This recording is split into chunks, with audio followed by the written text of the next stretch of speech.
Satnam. Today we're going to be talking about Kundalini Awakening, our social life, and understanding our own mind and how this affects everything. Now let's begin. When it comes to Kundalini Awakening, everything is amplified and more intense, very intense energy, but also very intense emotions as well. And when we do have a Kundalini Awakening, we may notice our social circles may be different than it once was. We may see a difference in ourselves socially. We may even feel distant from others. We also may feel like no one understands us, because truly most people do not understand or even believe in Kundalini. This may make it challenging for the person awakening themselves and also their social relationships as well. When we begin Kundalini, we may notice some of interests that we once had may be changing, and we're finding new interests, which is amazing and great for your personal life and spiritually.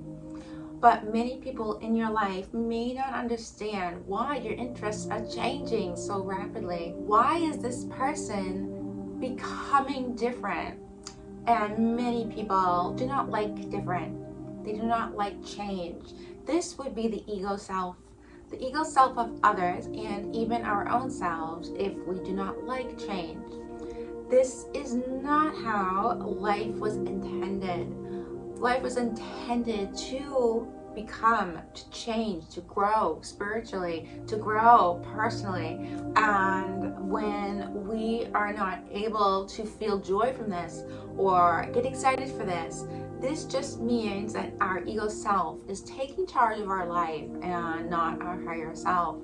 So socially speaking, Kundalini will change you from head to toe. You may notice people in your life may start to drift because you do not seem like the same person you once were, because you have different interests. You have other things that are getting you excited, and these things didn't really exist in your old self. You had different interests back then. And never think that is bad, never think that is wrong. Just know that your true self, your higher self, is being activated at this time. Kundalini Awakening is divine, is beauty, it's divine energy. And many people question, is Kundalini good? Is Kundalini bad? Kundalini is wonderful. Just the first few phases of Kundalini does not feel wonderful, but it is divine energy. Remember that. This is divine energy, and it is a blessing that not many people are able to receive. Now let's talk about the mind a little bit here. We all do need to be mindful, especially during Kundalini Awakening. But even when Kundalini isn't awakening within us, we do still need to be mindful, because the mind creates and the mind has you become. So if your mind is negative all the time, or you're thinking of the lows rather than the highs, or you're giving yourself these limitations, what you can and can't do, this is creating an angry, sad self.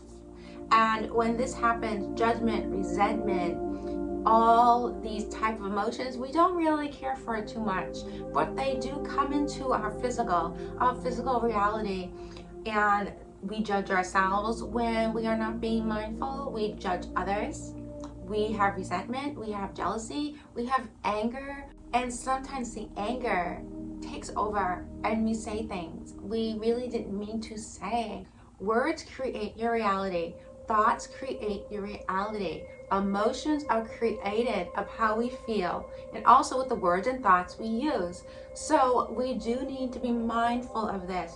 When you aren't being mindful during Kundalini Awakening, things will shift in your life, and not always the best way if you are not being mindful, if you are not having these type of pure thoughts.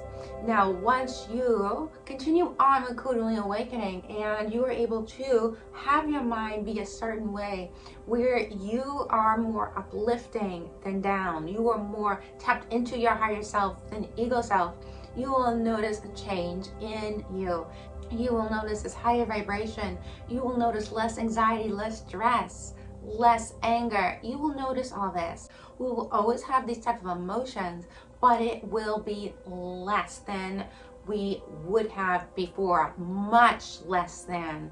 When something comes up, we realize either how we really feel and we do need to heal it, or it is ego self. And it's always one of those two things. During Kundalini Awakening, we do need to still face what is bothering us. We cannot ignore it.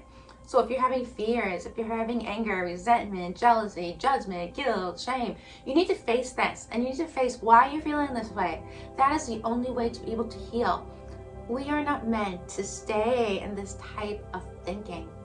We are meant to be able to feel, to understand, and heal ourselves so we can release. You cannot let something go without healing it. What will happen if you do this is it will get into the subconscious mind, and when that happens, healing becomes a lot more challenging. So we do want to face anything that comes up head on.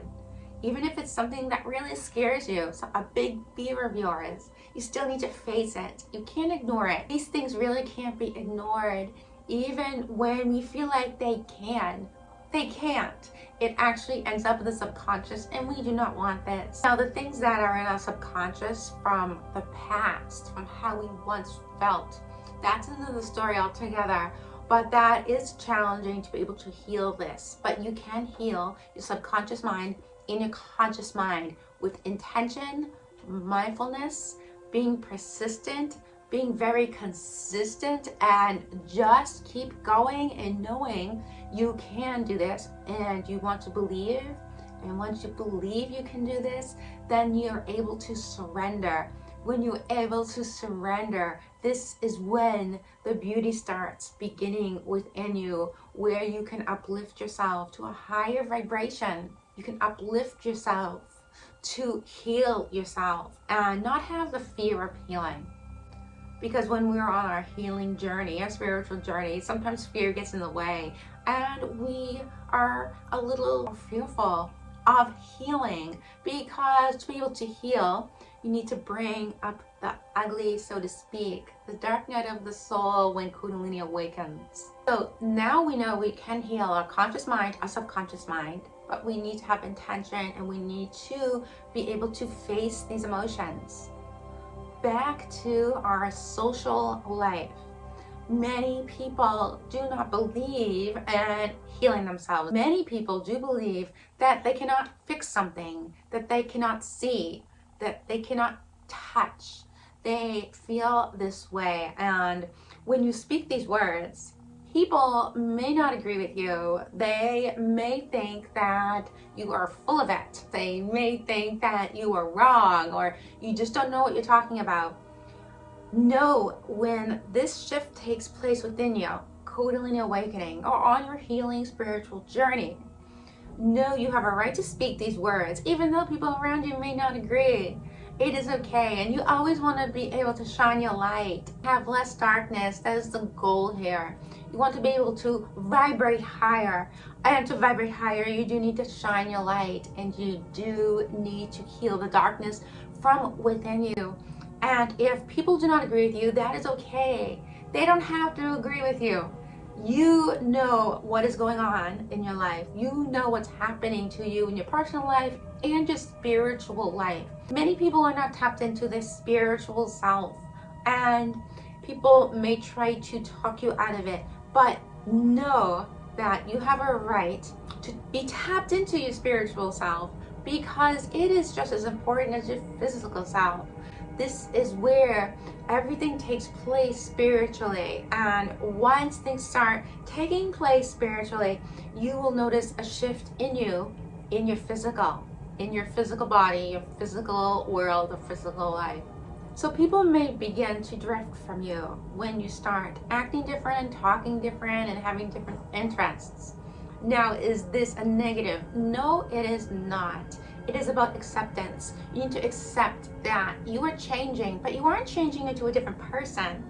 You're changing to who you really are, where your bliss and happiness and joy is, who you are inside and out, higher self activation, divine consciousness, supreme consciousness, enlightenment. So you aren't a different person. You are just tapped into who you really are. And that is oneness. Oneness with yourself. Oneness with the universe. Oneness with the divine. We all seek this when we're on this journey.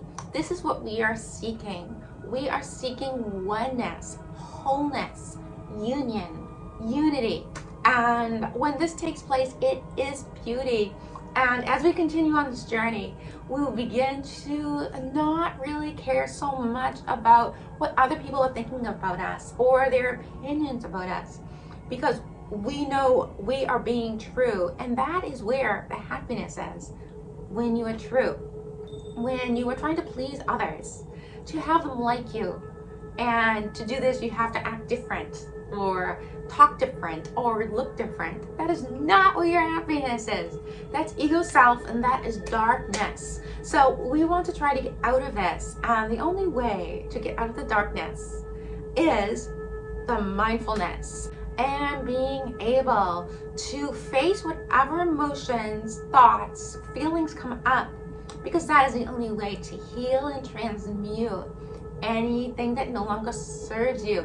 Even though it may be scary at times to face your fears, or it may be uncomfortable, we can do this. We do need to focus. We do need intention on this. But we do need to believe in ourselves. We need to believe in the divine, universe, or God. If you believe in one, you do need to believe in this uplifting experience. And once you begin to believe in yourself, is when you are able to surrender. You can't just surrender because you want to surrender.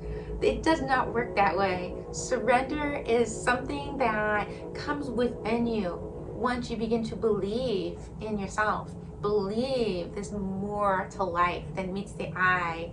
Believe in Kundalini Awakening. Believe you can do anything. And believe there's more to life than just what you see in the physical and what you can touch in the physical. And you want to be able to believe in all this, be true to who you are, and work with all your senses. You don't want to limit yourself in any way. There's no limitation in this world, even though ego self says there is limitation. There really is not any limitation. You just need to go for it. Think what you want more than thinking what you don't. You need to face how you feel. You need to speak your truth, throat chakra. Speak the truth, not the truth of the ego, the truth of who you are and what you want and what you really want to do. This is higher self-activation. This is your authentic self. So when you speak the truth of ego, well, that is ego, and that is not healing, that is darkness. When you speak the truth of what you really want and how you really feel, even though you may be shy, intimidated, or just scared to speak what you really feel, know once you do, it is beginning to heal you.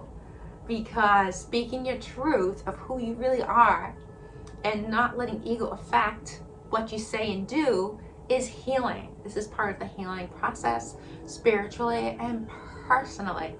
So there's a lot of changes within you during this time of healing, spiritual journey, and Kundalini Awakening. Kundalini Awakening is different from awakening just spiritually. Kundalini is spiritual and Kundalini, and the energies are very intense, and it is rare to be able to awaken Kundalini. It is even more rare for it to reach your crown chakra and beyond, which is enlightenment. So just work with these energies and know they are beauty. Know there's nothing to fear other than fear itself. It is beauty. And many people are nervous about spiritual journeys, or they are nervous about Kundalini Awakening. It's a beautiful time. It is beauty. It is the divine. Thank you for joining me today at KSG Sacred Yoga and Energy. If you like my video, please like. If you like my YouTube channel, please subscribe. Namaste.